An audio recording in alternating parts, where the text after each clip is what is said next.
नमस्कार, मैं सतवत अब्बास। आप देख रहे हैं डेमोक्रेटिक न्यूज।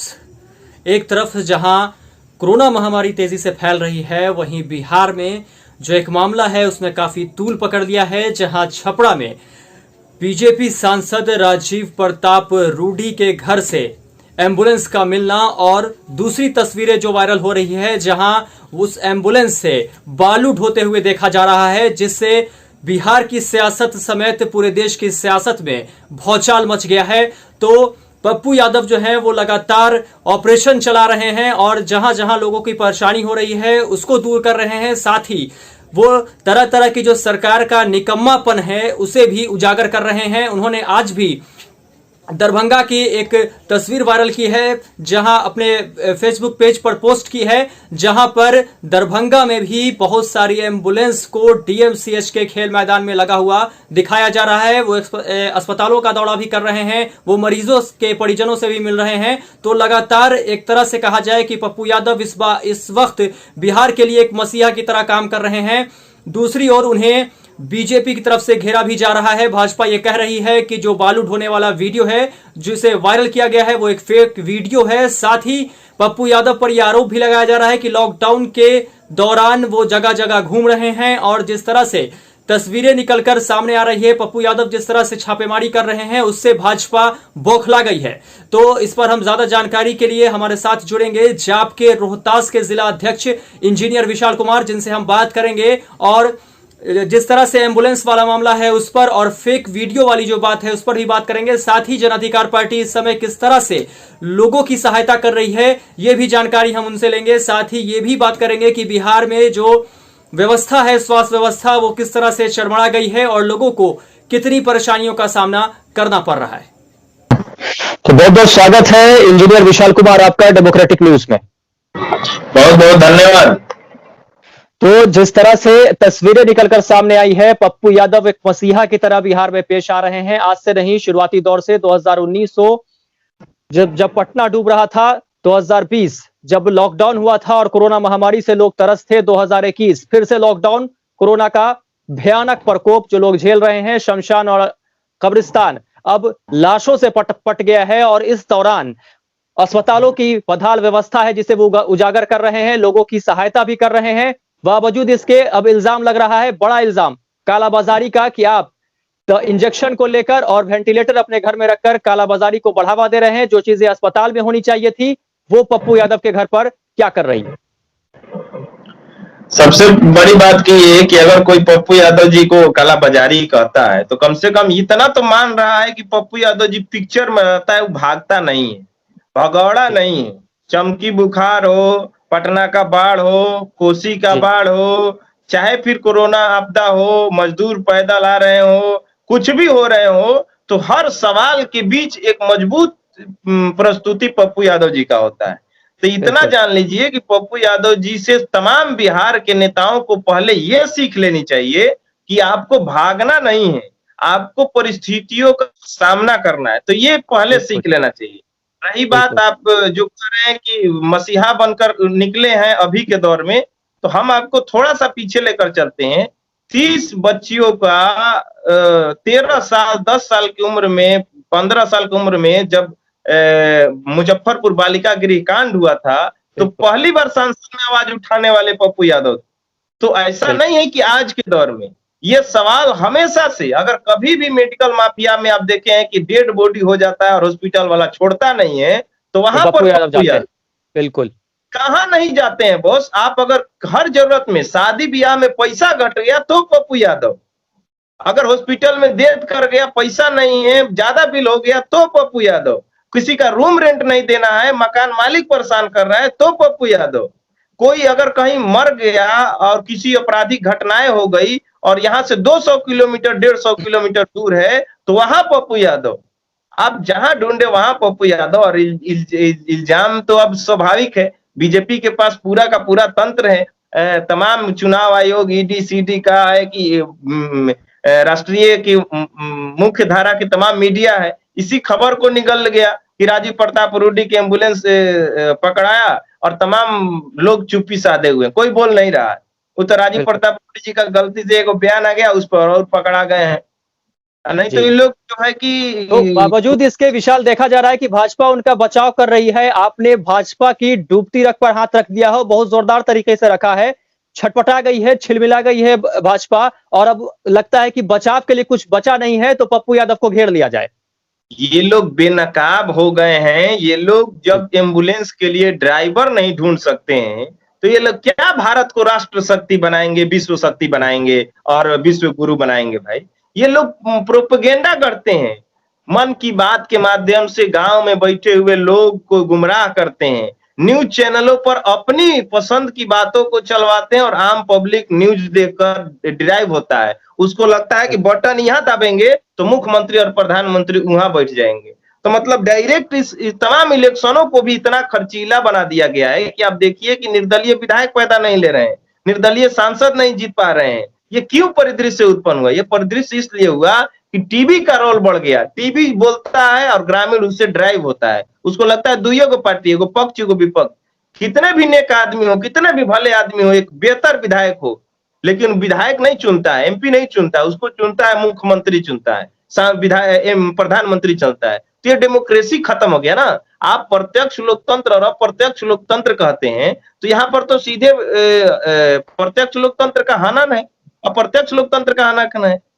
तो कहीं ना कहीं ये बहुत बेनकाब हुए हैं। अभी इनका जो एम्बुलेंस वाला मामला है कि भैया बालू ढोआ रहा है उससे, दारू ढोआ रहा है उससे, तो आप बंद एम्बुलेंस आप डिस्ट्रिक्ट एडमिनिस्ट्रेशन के अंडर होना चाहिए, आप अपने कार्यालय में कैसे लगा सकते हैं? और एम्बुलेंस चल रहा था तो राजीव प्रताप रूडी जी के एनजीओ में कैसे पैसा जाएगा? तो ये पूरा का पूरा 302 का तो मुकदमा होना चाहिए, जो है कि सीएस पे, सिविल सर्जन पे, जिला पदाधिकारी पे और जो है कि राजीव प्रताप रूडी पे, ये सब लोगों पे 302 का मुकदमा होना चाहिए। इस वक्त में जब कोरोना महामारी अपने सुनामी के तरह समाज में, आप समझिए कि क्या दौर है। लोग साइकिल पर मरीज को और लाशों को ढोने के लिए विवश हैं, लोग मर जा रहे हैं। एम्बुलेंस के बिना 24,000 30,000 देने के डिमांड किए जा रहा है। जो नहीं दे रहा है वो गाँव में मर जा रहा है, जो दे रहा है वो जाते जाते रास्ते में मर जा रहा है। कहीं ना कहीं इस एम्बुलेंस से सैकड़ों जिंदगी बच सकती थी कि नहीं प्रतिदिन? और अगर सैकड़ों जिंदगी इस एम्बुलेंस के कारण खत्म हो रही है, तो ये सुनियोजित सरकारी तंत्र द्वारा हत्या है, और इसलिए इन लोगों का हत्या का मुकदमा होना चाहिए। और ये बीजेपी जब बेनकाब हुई है, तो भारत भर के तमाम बीजेपी के कार्यकर्ता और बीजेपी को लोगों को मिर्ची लग गया है। तो पप्पू यादव जी पर अटैकिंग मूड में है कि ये पकड़ लीजिए, वो कह दीजिए, इनको माफिया कह दीजिए। केस हुआ है, उल्टा चोर कोतवाल के डांटे, यही बात है। चोरी किया एम्बुलेंस का कोई और केस हुआ पप्पू यादव पे, क्योंकि आप दिखा दिए। केस क्या हुआ है कि कहा जा रहा है 24 घंटे बाद केस होता है, जो वहां उपस्थित भी नहीं है। कह रहा है कि पप्पू यादव जी आए और हमारा कनपट्टी पर बंदूक तान दिए और हमसे रंगदारी मांगने लगे। जयप्रभा जो वहां का समुदाय केंद्र है, उसका केयर टेकर है, वो केस में लिखता है कि हमको मारा गया, पीटा गया और रंगदारी मांगा गया। मतलब कि जयप्रभा समुदाय केंद्र का केयर टेकर इतना अमीर है कि पप्पू यादव जी कनपट्टी बंदूक पर रख के और रंगदारी मांग रहे हैं। क्या केस बनाया जा रहा है? एकदम नाटकीय अंदाज। मतलब कि कुछ भी, मतलब ये लोग होश से खो दिया है कि किया क्या जाए।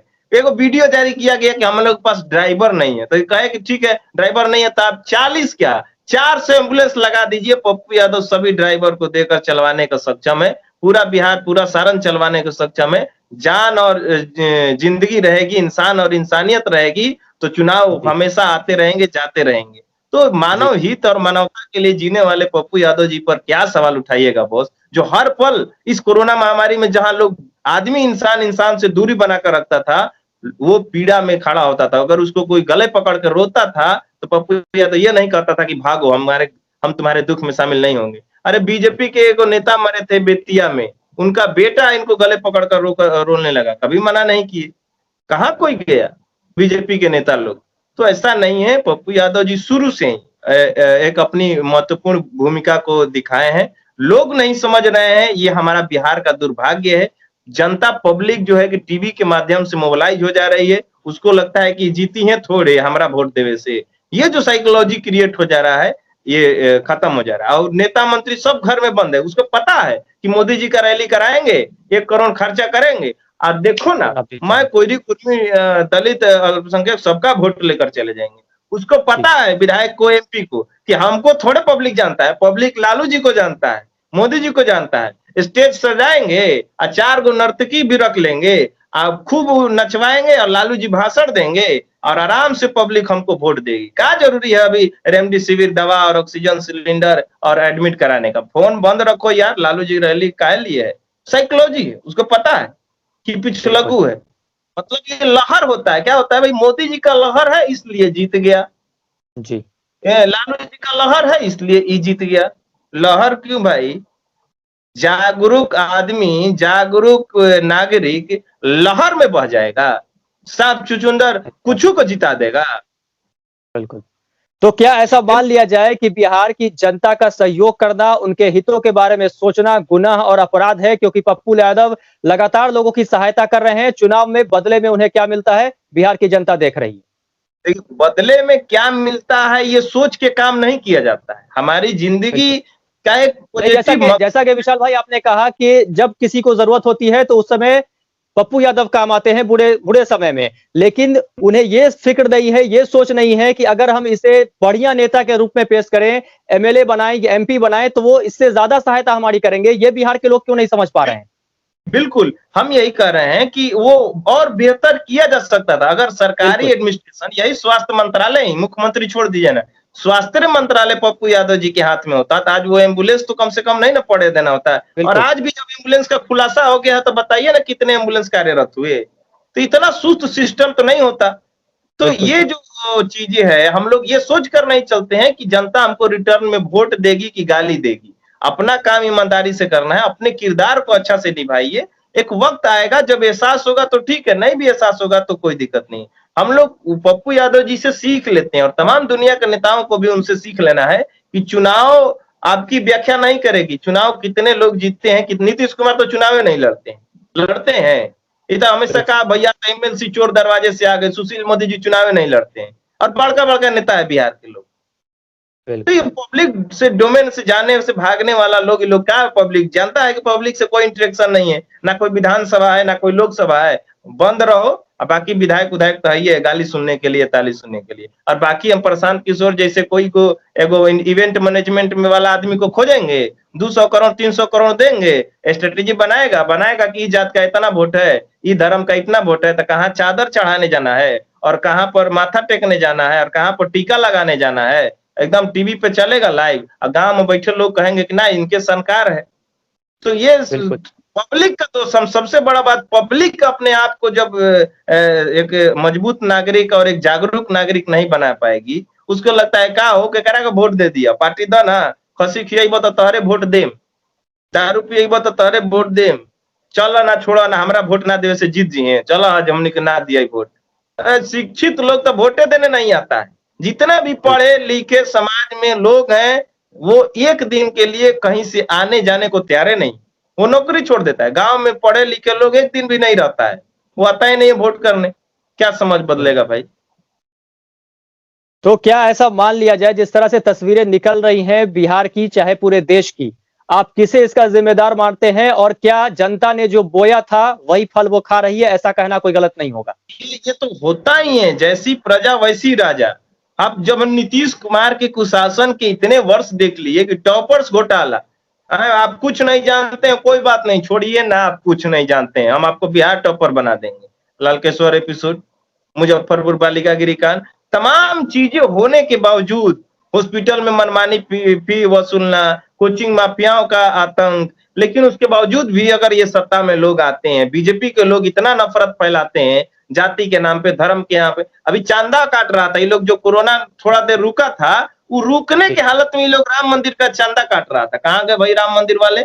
आइए आइए ना, खाली एडमिट करा दीजिए भाई, आइए सदर हॉस्पिटल में केवल ऑक्सीजन की व्यवस्था करा दीजिए ना, आइए इंसान को बचा कर दिखाइए। तो नहीं, राम को बचाएंगे, राम खतरे में हो गए, अल्लाह खतरे में हो गए, जिन्होंने इंसान को बनाया वो लोग खतरे में हो गए।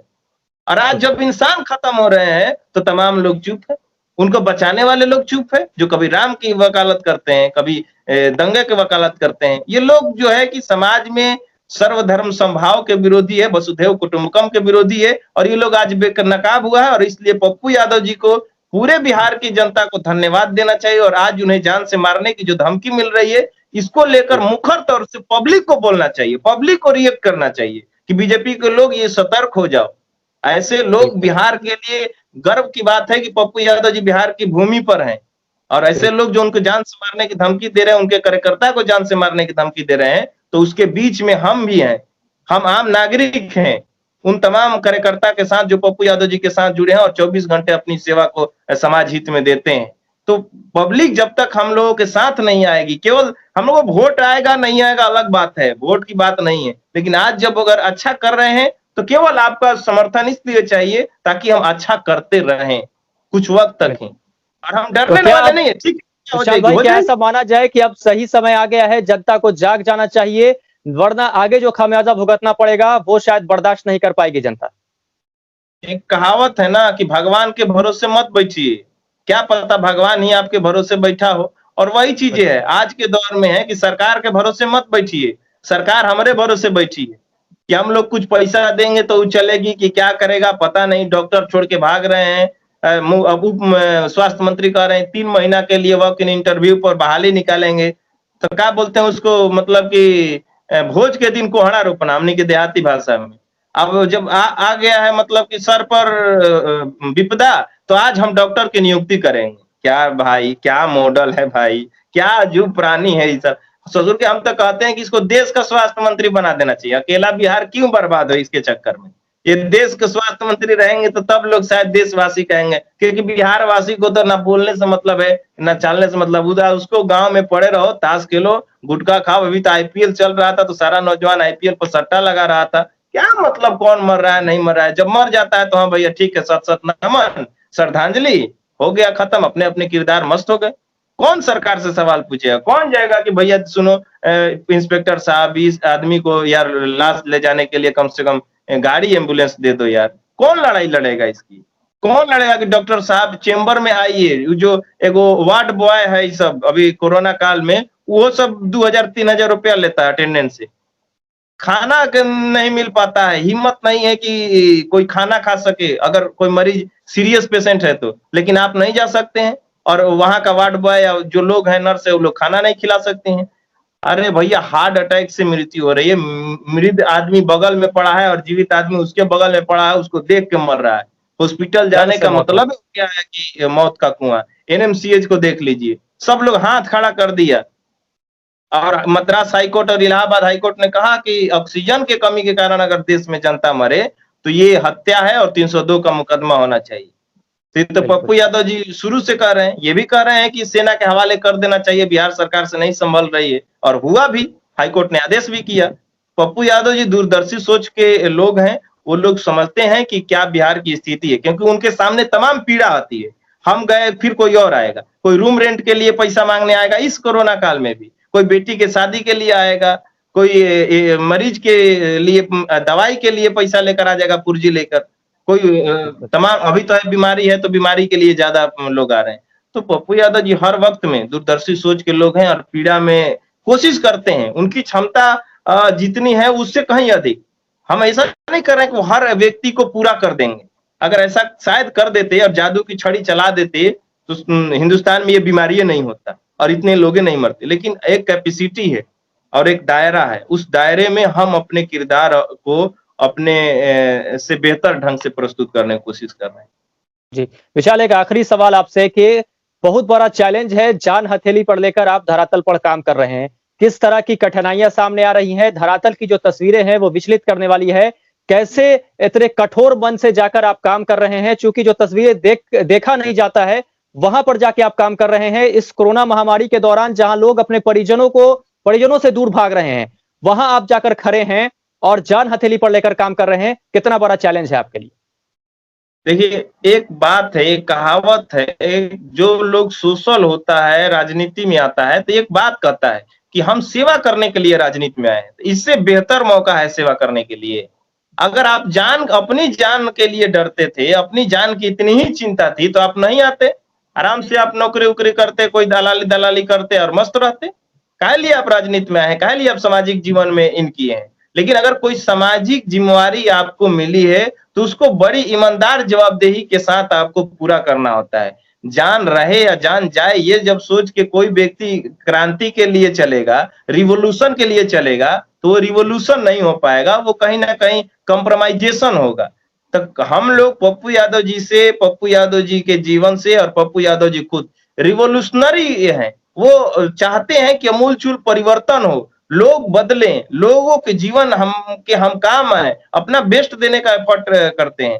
तो ये काफी है। जीवन रहे नहीं रहे, हमारे जीवन नहीं रहे और सब लोग और ठीक हो जाए और एक मैसेज चला जाए कि कैसे जीवन को बचाना है, तो ये बहुत अच्छी बात है ना। एक तमाम बिहार और भारत के पॉलिटिशियन को उन्होंने जवाब दिया है कि कोरोना काल में दरवाजे बंद करने का वक्त नहीं है, लोगों के दुख बांटने का वक्त है, चाहे वो अस्पताल में हो, चाहे वो शमशान में हो, चाहे वो अपने दरवाजे पर हो, चाहे फिर किसी की जरूरत में हो। तो ये मैसेज एक अपने जीवन का सार्थकता को साबित कर दिया और वो अपने जीवन में जीत चुके हैं। और इसलिए उस तरह से नहीं होता है कि क्या है क्या नहीं, ये सोचकर नहीं चला जाता है। वक्त तय करेगा कि क्या है, किसकी जान रहेगी, कौन नहीं रहेगा। लेकिन हम कहेंगे कि अगर पब्लिक नहीं समझ ली तो एक न एक दिन पप्पू यादव जी का भी सुनियोजित तरीके से हत्या कर दिया जाएगा और उसी वक्त नरेंद्र मोदी जी का लाइव हो जाएगा, मन की बात हो जाएगी और लोग ये भूल जाएंगे और वो दृश्य को छोड़ दिया जाएगा। आज कई नेताओं को, कोई बड़े बड़े लोगों को खत्म कर दिया जा रहा है और किसी को भनक तक नहीं लग रहा है। तो ये सुनियोजित है। लेकिन हम चाहेंगे कि पप्पू यादव जी का होना लोकतंत्र के लिए और इंसानियत के लिए जरूरी है। आप सब लोग उसके लिए आवाज उठाना होगा, उनके साथ खड़े होना होगा और तब उनके होने मात्र से ना जाने कितने जीवन, कितने लोगों के चेहरे पर मुस्कुराहट आती है। पैसा लेने के बाद जो खुशी होती है ना, आप नहीं समझ सकते हैं पैसे का कितना कदर होता है। 100 रुपया, 500 रुपया, 2000 रुपया, 5000 रुपया अगर किसी जरूरतमंद को मिल जाता है तो उसकी मुस्कान को आप नहीं जान सकते। जब उसकी जरूरत होती है तो कई दोस्तों से जाके मांगा होता है, कई मामा फूफा चचेरा लोगों से मांगा होता है, कोई नहीं देता है। लेकिन एक अनजान आदमी जिससे सुना है कि पप्पू यादव जी मदद कर देंगे, जाता है, 2000, 5000, 20000 रुपया मिल जाता है, तो आप उसको तोल नहीं सकते। ना वो वोट दिया है, ना वो जिनको जानता है, किससे सुना और चला गया। तो ऐसे लोग अपनी जीवन को जीत चुके हैं और ऐसे लोगों का होना बहुत जरूरी है ताकि आने वाले लोगों को मदद मिल सके। और इसलिए हम तमाम बिहार की जनता से अपील करते हैं कि तमाम बीजेपी के वो लोग जो पप्पू यादव जी के खिलाफ जान से मारने के लिए उतर रहे हैं और धमकी दे रहे हैं, फोन ऑडियो वीडियो वायरल हो रहा है, वैसे लोगों के खिलाफ हम लोग खड़े हों और वैसे लोगों को बिहार से खदेड़ दें। आपके जज्बे को सलाम विशाल भाई, और लगातार आप ऐसे ही लोगों की सेवा करते रहें, हम यही कामना करेंगे और जनता जल्द ही इन चीजों को समझे और वो भी आपका सहयोग करे, हम यही चाहेंगे। बहुत बहुत धन्यवाद आपका महत्वपूर्ण समय निकालने के लिए हमारे लिए। बहुत धन्यवाद सर, बहुत धन्यवाद, थैंक यू।